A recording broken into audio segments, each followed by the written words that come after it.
Hi everyone, my name is Harsha and welcome back. അപ്പോൾ നമ്മൾ pregnancy series start ചെയ്തിട്ടുണ്ട് അല്ലേ. എൻ്റെ ഒരു വീഡിയോ കഴിഞ്ഞു. ഇന്ന് നമുക്ക് സെക്കൻഡ് വീഡിയോ ആണ്. ഈ ഒരു വീഡിയോ എന്ന് പറയുന്നത് ഭയങ്കര ഇമ്പോർട്ടൻ്റ് ആണ് കേട്ടോ. ആൻഡ് ഈ ഒരു ടോപ്പിക്കും നമുക്ക് ഭയങ്കര ഇമ്പോർട്ടൻ്റ് ആണ്. കാരണം എന്താണെന്ന് വെച്ചാൽ ഇന്നത്തെ ടോപ്പിക്കിൽ നമ്മൾ നല്ലൊരു ഗൈനക്കോളജിസ്റ്റ് അല്ലെങ്കിൽ നല്ലൊരു ഹോസ്പിറ്റൽ എങ്ങനെ സെലക്ട് ചെയ്യാം എന്നതിനെ കുറിച്ചിട്ടാണ്. ആൻഡ് സെലക്ട് ചെയ്യുമ്പോൾ നമ്മൾ എന്തൊക്കെ കാര്യങ്ങൾ നമ്മൾ ശ്രദ്ധയിൽ വെക്കണം അതിനെക്കുറിച്ചിട്ടുള്ളൊരു വീഡിയോ ആണ് കേട്ടോ. നമ്മൾ കൺസീവ് ആയി കഴിയുമ്പോൾ നമ്മൾ ഫസ്റ്റ് സ്റ്റെപ്പ് അല്ലെങ്കിൽ നമ്മുടെ ഇമ്മീഡിയറ്റ് സ്റ്റെപ്പ് എന്താ നമ്മൾ നോക്കുന്നത്? ഒരു ഹോസ്പിറ്റലിൽ പോകുക ആൻഡ് നല്ലൊരു ഗൈനക്കോളജിസ്റ്റിനെ കാണാം. അതാണ് എല്ലാവരും ചെയ്യുന്നത് അല്ലേ. ശരിക്കും നമ്മൾ കൺസീവ് ആയി കഴിയുമ്പോൾ നമുക്ക് ഒരുപാട് ആൾക്കാരുടെ സജഷൻസ് വരും. ഈ ഹോസ്പിറ്റലിൽ പോകണം, ഈ ഡോക്ടറിനെ കാണണം.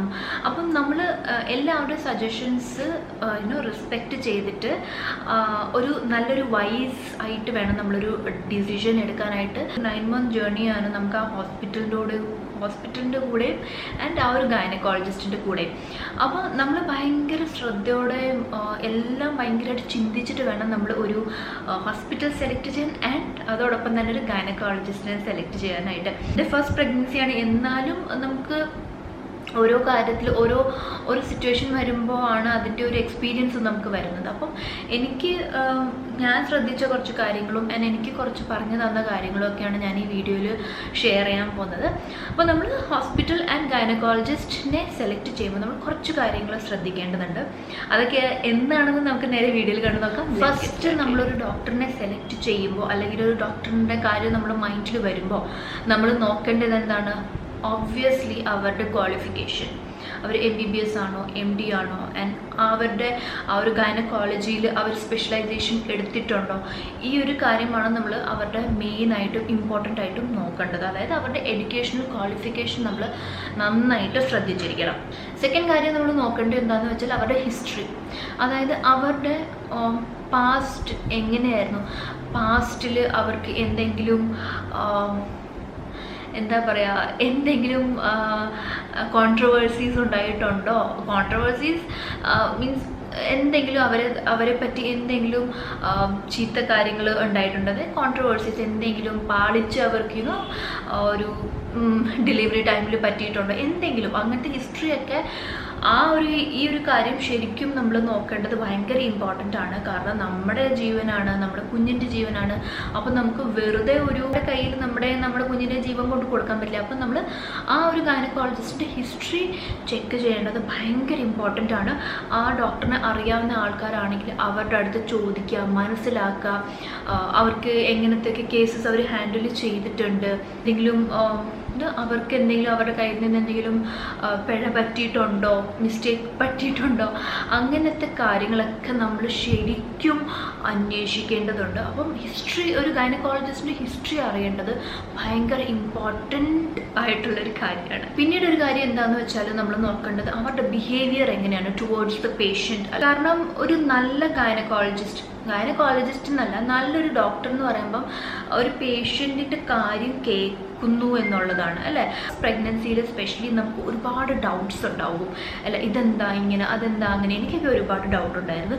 അപ്പോൾ അതൊക്കെ നമ്മൾ ഡോക്ടറിനോട് ചോദിക്കുമ്പോൾ ഡോക്ടർ നമുക്ക് കറക്റ്റായിട്ട് അതിന് മറുപടി തരണം, റിപ്ലൈ നന്നായിട്ട്, അതായത് നമ്മുടെ അടുത്ത് നന്നായിട്ട് കമ്മ്യൂണിക്കേറ്റ് ചെയ്യണം. അതല്ലെങ്കിൽ ചില ഡോക്ടേഴ്സൊക്കെ ഉണ്ട്, നിങ്ങൾക്ക് അറിഞ്ഞിട്ട് എന്തിനാ, അല്ലെങ്കിൽ നിങ്ങൾക്കറിയാം, ഞാൻ പറഞ്ഞാൽ നിങ്ങൾക്ക് മനസ്സിലാകുമോ, അങ്ങനത്തെയൊക്കെ ഡോക്ടേഴ്സിൻ്റെ ആറ്റിറ്റ്യൂഡാണെങ്കിൽ നമുക്ക് പിന്നെ ആ ഡോക്ടറിൻ്റെ അടുത്ത് പോകാനേ തോന്നത്തില്ല അല്ലേ. അപ്പം നമ്മൾ നോക്കേണ്ടത് എന്താണെന്ന് വെച്ചാൽ ആ ഒരു ഡോക്ടറിൻ്റെ കമ്മ്യൂണിക്കേഷൻ സ്കിൽസ് എങ്ങനെയാണ്, communication skills in the sense ആ ഒരു ഡോക്ടറിൻ്റെ ബിഹേവിയർ എങ്ങനെയാണ് ഒരു പേഷ്യൻറ്റിനോട്. ഇപ്പം എൻ്റെ ഡോക്ടറിനെ വെച്ച് നോക്കുകയാണെങ്കിൽ എൻ്റെ ഡോക്ടർ ഭയങ്കര കമ്മ്യൂണിക്കേറ്റീവാണ്. അതായത് നന്നായിട്ട് അവർ സംസാരിക്കും. നമ്മൾ ചെന്ന് കഴിഞ്ഞാൽ നമ്മളെ നന്നായിട്ട് ഗ്രീറ്റ് ചെയ്യും, സുഖമാണ്, എന്തുണ്ട് വിശേഷം, അവരെന്തുണ്ട് വിശേഷം എന്ന് ചോദിക്കുമ്പോൾ തന്നെ നമുക്ക് നമ്മുടെ വിശേഷങ്ങളൊക്കെ പറയുന്നു. അപ്പോൾ എനിക്ക് ശരിക്കും ഒരുപാട് ഡൗട്ട്സ് ഉണ്ടായിരുന്നു, ഇതെന്താ അങ്ങനെ എന്താ ഇങ്ങനെ എന്താ. കാരണം കുഞ്ഞിന് വെയിറ്റ് കുറവുണ്ടെന്നൊക്കെ പറഞ്ഞപ്പോൾ നമുക്ക് നന്നായിട്ട് അവർ നമ്മളെ കംഫർട്ട് സോണിലാക്കുകയും ചെയ്യും. നന്നായിട്ട് നമ്മളെ റിലാക്സ് ചെയ്യിപ്പിക്കും. കുഴപ്പമില്ല, അതൊക്കെ ആയിക്കോളും. പിന്നെ എനിക്ക് 3 മാസം ഛർദിലുണ്ടായിരുന്നു, അപ്പോൾ എനിക്ക് പാല് കുടിക്കാൻ പറ്റിയില്ല.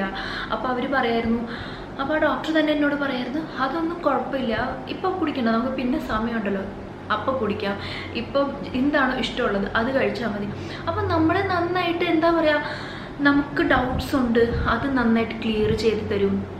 ആൻഡ് അവർ നമ്മൾ ഒരുപാട് പേടിപ്പിക്കത്തില്ല. അവർ നമുക്ക് ഒരുപാട് ഇങ്ങനെ എന്താ പറയുക, ഒരു കുഴപ്പമില്ല, സാരമില്ല, അതൊക്കെ ഓക്കെ ആയിക്കോളും, നോർമൽ ആയിക്കോളും. അപ്പം അങ്ങനത്തെയൊക്കെ ഡോക്ടേഴ്സ് ആണ് നമുക്ക് നമ്മൾ കാണുന്നതെന്നുണ്ടെങ്കിൽ നമുക്ക് ഡോക്ടറിൻ്റെ അടുത്ത് പോകാനും ഒരു മടി ഉണ്ടാവില്ല. ആൻഡ് എന്ത് നമുക്ക് പ്രോബ്ലം ഉണ്ടോ അത് നമുക്ക് ഷെയർ ചെയ്യാനും ഒരു മടി ഉണ്ടാവില്ല. ഡോക്ടേഴ്സ് ഒന്നും ഓപ്പണായിട്ട് റിപ്ലൈ തരില്ല, ഒന്നും പറയേയില്ല. അപ്പം നന്നായിട്ട് ഓപ്പണായിട്ട് എല്ലാ കാര്യങ്ങളും നമുക്ക് പറഞ്ഞ് തരുന്ന, നമുക്ക് പറഞ്ഞ് മനസ്സിലാക്കിപ്പിച്ച് തരുന്ന ഒരു ഡോക്ടറിനെ വേണം നമ്മളിപ്പോഴും നമ്മുടെ പ്രഗ്നൻസിയിൽ സെലക്ട് ചെയ്യാനായിട്ട്. പിന്നെ നമ്മൾ നോക്കേണ്ടത് എന്താണെന്ന് വെച്ചാൽ, നമ്മളൊരു ഡോക്ടറിനെ കാണാൻ പോകുമ്പോൾ ആ ഡോക്ടറിനെ കുറിച്ചിട്ട് നമ്മൾ ഗൂഗിളിലും ഇവരുടെയൊക്കെ റിവ്യൂസ്, മീൻസ് ഇൻ്റർനെറ്റിൽ നമ്മൾ ഒരുപാട് റിവ്യൂസൊക്കെ വായിക്കും.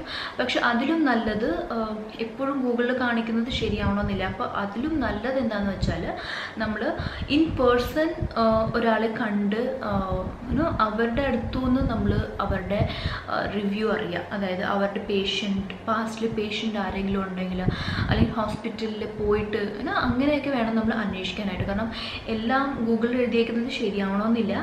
അപ്പോൾ നമ്മൾ നേരിട്ട് പേഴ്സണലി അന്വേഷിക്കുന്നതായിരിക്കും ഒരു ഡോക്ടറിൻ്റെ റിവ്യൂ നമുക്ക് ഏറ്റവും കൂടുതൽ നന്നായിട്ട് അറിയാൻ പറ്റുന്നത്.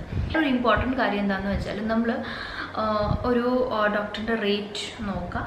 അതായത് സി സെക്ഷൻ എത്രയാണ് എന്നൊക്കെ എല്ലാം ജസ്റ്റ് ഒന്ന് അറിഞ്ഞു വയ്ക്കുക. കാരണം നമുക്ക് അഫോർഡബിൾ ആണോ എന്ന് നോക്കിയിട്ട് വേണം നമ്മൾ സെലക്ട് ചെയ്യാൻ, നമ്മൾ ചൂസ് ചെയ്യാനായിട്ടൊരു ഡോക്ടർ അല്ലെങ്കിൽ ഒരു ഹോസ്പിറ്റലിനെ.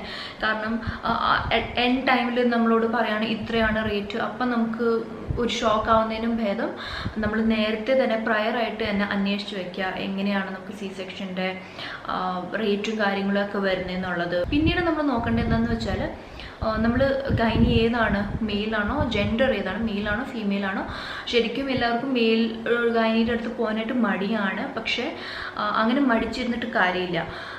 ആ ഡോക്ടർ നല്ലതാണ്, അവരുടെ പാസ്റ്റൊക്കെ നല്ല ക്ലിയർ ആണ്, ഹിസ്റ്ററി നല്ലതാണ്, നല്ല ക്വാളിഫൈഡ് ആണ്, നല്ല എക്സ്പീരിയൻസ്ഡ് ആണ്. ആൻഡ് നല്ല ഒരു ഡോക്ടർ ആണെങ്കിൽ, എല്ലാവർക്കും നല്ല അഭിപ്രായമാണെങ്കിലും മെയിൽ ഡോക്ടർ ആണെങ്കിലും പോവുക. അതിന് നമ്മൾ ഒരു മോശം വിചാരിച്ചിട്ടോ അങ്ങനെയൊന്നും നിൽക്കേണ്ട ഒരു കാര്യമില്ല. പക്ഷെ നമ്മൾ നോക്കേണ്ടത് എന്താണെന്ന് വെച്ചാൽ, നമ്മൾ കംഫർട്ടബിൾ ആണോ, അതായത് നിങ്ങൾ കംഫർട്ടബിൾ ആണെങ്കിൽ മാത്രം പോവുക. കാരണം ഒരു പ്രഗ്നൻസി എന്ന് പറയുന്നത് 9 months ജേർണിയാണ്. അപ്പം ഞാൻ പറഞ്ഞല്ലോ, അപ്പോൾ ആ ജേർണിയിൽ നമ്മൾ ആ ഫുൾ ജേർണി നമ്മൾ ആ ഡോക്ടറിൻ്റെ കൂടെ കമ്മ്യൂണിക്കേറ്റ് ചെയ്യേണ്ടതാണ്. അപ്പം നമുക്ക് ഇഷ്ടമല്ലാണ്ട് അല്ലെങ്കിൽ 100% മനസ്സിൽ പിടിക്കാത്ത ഒരാളുടെ അടുത്താണ് നമ്മൾ പോകണമെന്നുണ്ടെങ്കിൽ നമുക്ക് ഭയങ്കര ബുദ്ധിമുട്ടാവുമല്ലോ ഓരോ തവണ ഡോക്ടറിൻ്റെ അടുത്ത് പോകാനായിട്ട്. ഇന്ന് പോകണമല്ലോ, പക്ഷേ എനിക്ക് ഭയങ്കര ഇഷ്ടമാണ് കേട്ടോ, ഇന്ന് ഡോക്ടറിൻ്റെ അടുത്ത് പോകണമല്ലോ എന്ന്. എനിക്ക് അങ്ങനത്തെ ഒരു എക്സ്പീരിയൻസ് ആണ്. അപ്പം നമ്മൾ ഈ ഒരു പ്രഗ്നൻസി പീരീഡ് എന്ന് പറയുന്നത് ഭയങ്കര ഹാപ്പി ആയിട്ടിരിക്കേണ്ട ടൈമാണ്. പക്ഷേ ഒരു ഡോക്ടർ കാരണം അത് നശിക്കുക എന്ന് പറഞ്ഞാൽ അത് അതിൻ്റെ ആവശ്യമില്ലല്ലോ. അപ്പം നമ്മൾ ചിന്തിക്കും, ഈ ഡോക്ടറിനെ ആ ഡോക്ടറിനെ കണ്ടാൽ മതിയായിരുന്നു എന്ന്. സോ അതിനും ഭേദം ഈ ഡോക്ടറിനെ കാണാണ്ട് ആ ഡോക്ടറിനെ പോയി കാണുന്നതാണ്. ഗൈനിനെ കാണാൻ പോകുമ്പം ഈ ഒരു കാര്യങ്ങളൊക്കെ ഒന്ന് ശ്രദ്ധിക്കുന്നത് ഭയങ്കര നല്ലതായിരിക്കും, നമ്മുടെ പ്രഗ്നൻസി സ്മൂത്ത് ആൻഡ് ഹാപ്പി ആയിട്ട് പോകാൻ വേണ്ടി.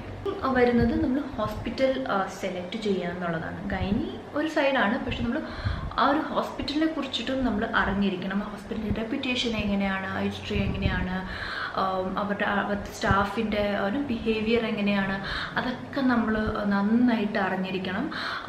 പല ഹോസ്പിറ്റൽസിലും സ്റ്റാഫിൻ്റെ ബിഹേവിയർ അത്ര നല്ലതല്ല എന്ന് പറഞ്ഞ് കേട്ടിട്ടുണ്ട്, ഭയങ്കര മോശമാണെന്നൊക്കെ.